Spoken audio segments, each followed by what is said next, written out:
नमस्कार, मैं हूं आपका दोस्त विजय विद्रोही। आप मुझसे जुड़ चुके हैं, इसके लिए आप सबका तहे दिल से शुक्रिया।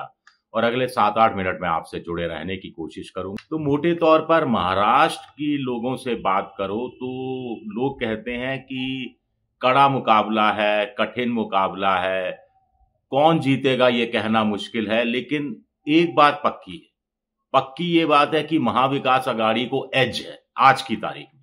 आज जब मैं ये वीडियो बना रहा हूं तो आज की तारीख में महाविकास अघाड़ी को एज है। महाविकास अघाड़ी यानी कांग्रेस, शिवसेना, शरद पवार वाली एनसीपी और उद्धव ठाकरे वाली शिवसेना का गठबंधन।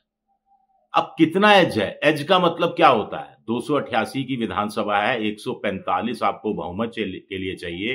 एज का मतलब है कि 140 आ जाएंगी, 142 आ जाएंगी, 146 आ जाएंगी, 150 आ जाएंगी, 155 आ जाएंगी। या महायुति जिसको एज नहीं है तो वो कितना कम होगी 145 के बहुमत के आंकड़े से? क्या 140, क्या 135, क्या 130? और फिर क्या ये समीकरण अंतिम समय में बदल भी सकता है? कुछ लोग कह रहे हैं कि कुछ भी हो सकता है। उनका आधार ये है कि हर बार होता है कि महाराष्ट्र में 30 से 40 सीटें मोटे तौर पर ऐसी होती हैं जहां माना जाता है कड़ा मुकाबला है, जहां अंदाजा नहीं लग पा रहा, था नहीं लग रही। इस बार ऐसी सीटों की संख्या 70 से 80 बताई जा रही है। दूसरा, महाराष्ट्र में क्षेत्रीय नेता है, क्षेत्रीय छत्रप हैं और जिलों के भी छत्रप हैं। इनको कुछ लोग सूबेदार, सिंगल सूबेदार, डबल सूबेदार की संज्ञा देते हैं। और कम से कम 50-60 सीटें ऐसी हैं जो दो परिवारों के बीच झूलती रहती है, दो परिवारों के बीच में, और रोटेट होती रहती है। अब महाविकास अघाड़ी की चर्चा है परसेप्शन के लेवल पर, छवि के लेवल पर। महाविकास अघाड़ी से ज्यादा महायुति की चर्चा है। सोशल मीडिया पर महायुति यानी बीजेपी प्लस दिखाई देती है। सोशल मीडिया के अलावा टीवी चैनलों में महायुति बीजेपी प्लस दिखाई देती है। अखबारों में विज्ञापन के मामले में, होर्डिंग के मामले में, और सड़क के इस तरफ उस तरफ जो बैनर लगते हैं, उन सारे मामलों में महायुति आगे दिखाई दे रही है परसेप्शन के लेवल पर। लेकिन जैसे ही आप गांव में जाते हैं तो महाविकास अघाड़ी की चर्चा शुरू होने लगती है। किसानों के बीच में महायुति को लेकर गुस्सा है। सोयाबीन किसान है, कपास के किसान है, गन्ना के किसान है, धान के किसान है, और इसके अलावा जो प्याज का किसान है। सोयाबीन के किसानों का दुख अलग दिखाई देता है। उनका कहना है कि साहब 4890 प्रति क्विंटल एमएसपी है, लेकिन 3100 रुपये, 3500 रुपये, 4000 रुपये, 4100 रुपये से ज्यादा का भाव नहीं मिल रहा। 2000 टन सोयाबीन सरकारी खरीद हुई है, 13 लाख टन का लक्ष्य रखा गया है। लाड़की बहना योजना के कारण खेतीहर मजदूर मिलने कम हो गए हैं। महिलाएं ने तो खेतों में जाना बंद कर दिया है, इससे तकलीफें उठ रही हैं। मजदूरी में 10 से 15 हजार रुपया प्रति एकड़ खर्च करना पड़ रहा था, जो पहले के मुकाबले में 25 से 30% ज्यादा है। बेरोजगारी की समस्या तो है ही। लेकिन आपका इंटरेस्ट ये है कि महाविकास अघाड़ी आगे है तो कहां आगे है, और महायुति आगे है तो कहां आगे है और क्यों आगे है। तो इसको समझने की कोशिश करते हैं। कुल मिलाकर शुरुआत करते हैं, जैसे मान लीजिए विदर्भ से शुरुआत करते हैं। विदर्भ में 62 सीट्स आती हैं, और विदर्भ की बात की जाए तो यहां पर महाविकास अघाड़ी ने, और या कहा जाए कि कांग्रेस ने लोकसभा चुनाव में बहुत अच्छा किया था, और सोयाबीन किसानों के दर्द की बात हो वो भी वहीं पर दिखता है ज्यादा विदर्भ में। और यहां पर कुल मिलाकर महाविकास अघाड़ी को अग्रता मिली हुई है। कुल मिलाकर कहा जा रहा है कि करीब 33 से 35 सीटें हैं जहां पर महाविकास अघाड़ी अच्छा करती दिखाई दे रही है। 4 या 5-6 सीटें ऐसी है जहां मुकाबला बहुत कड़ा है, और बची हुई जो 20 से 22 सीटें हैं वहां पर महायुति यानी बीजेपी प्लस अच्छा कर सकती है। तो कुल मिलाकर विदर्भ की 62 सीटों का हाल मैंने आपको बताया कि महाविकास अघाड़ी कहां, किन सीटों पर बेहतर कर सकती है, कितनी सीटों पर बेहतर कर सकती है। हमें ये नहीं भूलना चाहिए कि महाविकास आघाड़ी में 10-12 सीटों को लेकर फ्रेंडली फाइट है और महायुति में इस तरह की फ्रेंडली फाइट नहीं है। हालांकि निर्दलीय बगावत पर उतरे हुए लोगों की संख्या ठीक ठाक है। अब दूसरे क्षेत्र की बात करते हैं, पश्चिमी मराठवाड़ा। पश्चिमी मराठवाड़ा में आप जानते हैं कि करीब 70 सीटें आती हैं। शरद पवार का इलाका है। यहां पर 6 जिले हैं, अहमदनगर, पुणे, शोलापुर, सांगली, कोल्हापुर, सितारा।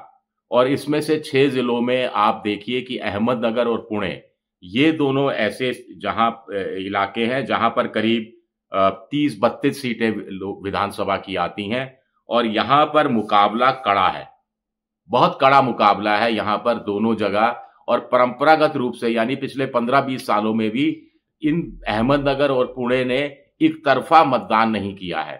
तो मोटे तौर पर जो 32-33 सीटें हैं, इसमें 35 आधी आधी 17-18 महायुति और महाविकास आघाड़ी के बीच में बढ़ती दिखाई देती है।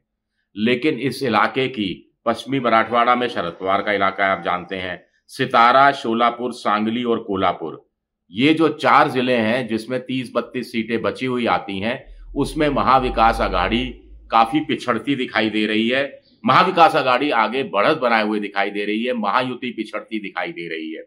महाविकास आघाड़ी को करीब 22 से 23-24, कुछ लोग कह रहे हैं 25 सीटें मिल सकती हैं, यहां वो बढ़त पर है। और महायुति का आंकड़ा तो डबल डिजिट, दहाई पर भी पहुंचता हुआ दिखाई नहीं दे रहा है। बामुश्किल 8-9 सीटें मिलती दिख रही हैं। इसी तरह मराठवाड़ा की बात करें तो 46 सीटें आती हैं। ये शिंदे का इसमें कुछ इलाका है, लोकसभा में भी 1 सीट शिंदे ने जीती थी।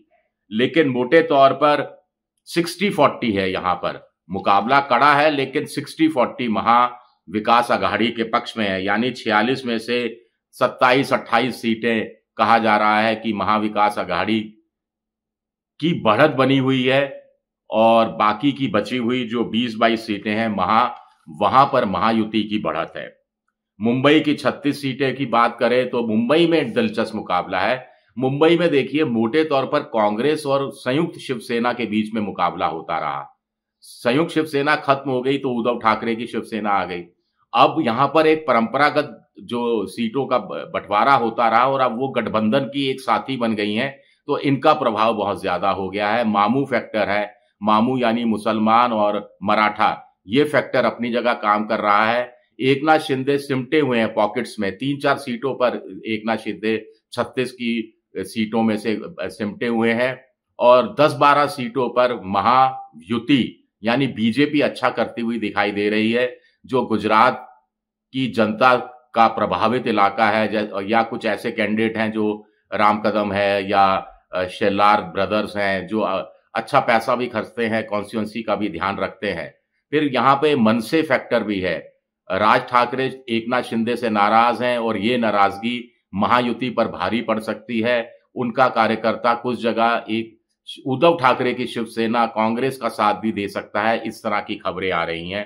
तो कुल मिलाकर मुंबई की 36 सीटों में महाविकास आघाड़ी को करीब 20 सीटें मिलने का अंदाजा लगाया जा रहा है, या वो बढ़त हासिल किए हुए है और 15-16 सीटें महायुति के खाते में जा सकती हैं। अब कोंकण की बात करें तो कोंकण में 39 सीटें आती हैं। यहां पूरा कब्जा महायुति का है।